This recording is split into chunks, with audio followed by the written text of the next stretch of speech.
bienvenue au Salon Handicap Emploi et Achat Responsable. Je suis avec Pascal Petit, responsable projet Handicap Achat chez Airbus. Bonjour. Comment vous développez la sous-traitance avec le secteur protégé et adapté chez Airbus ? Alors depuis 2011, on a travaillé chez Airbus pour développer donc les achats auprès du secteur protégé et adapté. On a analysé d'abord le marché, notre marché interne, ce qu'on sous-traitait auprès des sociétés du secteur protégé et adapté. On a voulu sécuriser dans un premier temps tous nos achats directs et on s'est vite confronté à notre politique achat de rationalisation et de diminution du nombre de fournisseurs.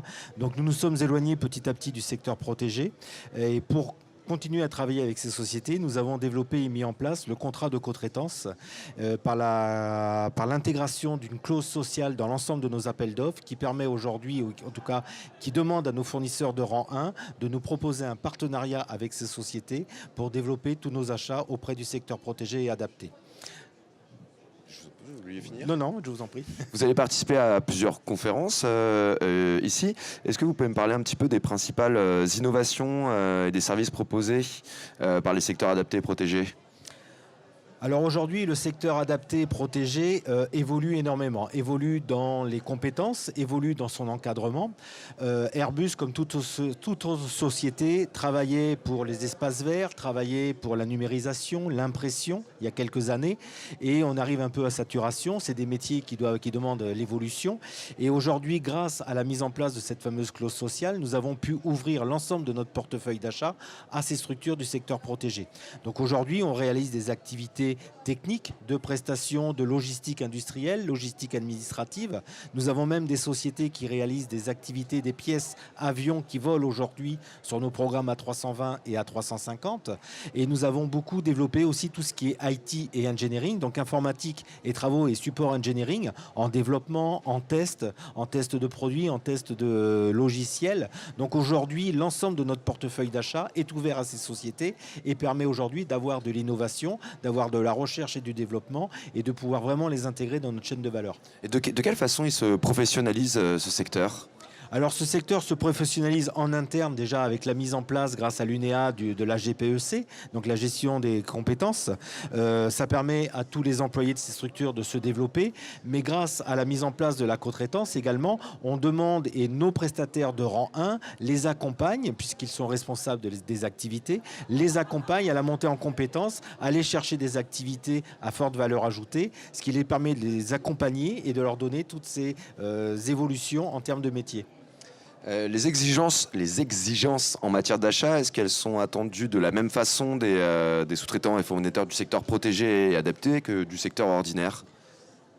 Est-ce que vous pensez qu'Airbus pourrait diminuer la qualité de ses produits parce qu'on travaille avec le secteur protégé ? La réponse est non. Aujourd'hui, et la réponse est non, tout à fait. Aujourd'hui, Airbus ne peut pas se permettre d'avoir des prestations plus chères, de mauvaise qualité et hors délai. C'est pourquoi aujourd'hui, nos prestataires que nous avons sélectionnés, prestataires du secteur protégé adapté, remplissent les mêmes exigences qu'un prestataire dit ordinaire, comme ils participent également à égalité sur les appels d'offres avec des prestataires ordinaires, ce qui leur permet de se positionner aujourd'hui comme n'importe quelle autre société et avec les mêmes garanties et les mêmes exigences que je vous ai citées.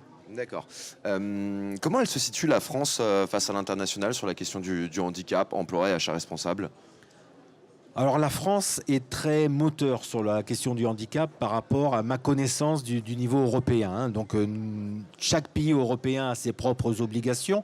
Je vais parler principalement de l'Espagne et de l'Allemagne, puisque l'Angleterre, il n'y a pas de loi qui régit et ce sont les 4 pays aujourd'hui où Airbus est présent principalement.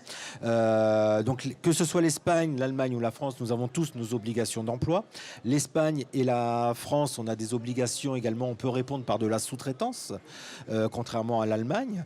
Donc aujourd'hui, comment se situe, je dirais, Airbus par rapport à l'internationalisation ? Le projet français tel que l'on l'a déployé aujourd'hui fonctionne, puisqu'on l'a lancé en 2011. On finit l'année 2016 avec plus de 30 millions de volume d'achat auprès de sociétés du secteur protégé, avec une quarantaine d'établissements sur les 2200 à peu près qui existent en France. Et nous allons maintenant, et nous travaillons depuis le début de l'année, à l'extension de ce projet en Espagne et en Allemagne, avec le même objectif, générer de l'emploi pour des personnes en situation de handicap dans les sociétés qui emploient ces fameuses personnes, EA et ESAT pour la France, ou Centro Speciale Empleo en Allemagne, ou un Airconte Integration Firm sur l'Allemagne. Dernière question, quel regard vous portez sur ce salon? Impressionné par le monde déjà, que ce soit dans les allées du salon ou dans les différentes conférences qui sont organisées depuis ce matin. Des gens souriants qui ont envie de connaître, apprendre l'autre. Je vois qu'il y a beaucoup de gens qui viennent démarcher les stands, donc c'est très bien. Et je crois que c'est la clé, effectivement. Il faut qu'on apprenne à se connaître. Nous, grands groupes, il faut qu'on apprenne à connaître les entreprises adaptées, apprendre à comprendre comment ils fonctionnent.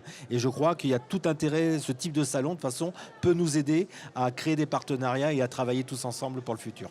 Pascal Petit, merci beaucoup. Merci.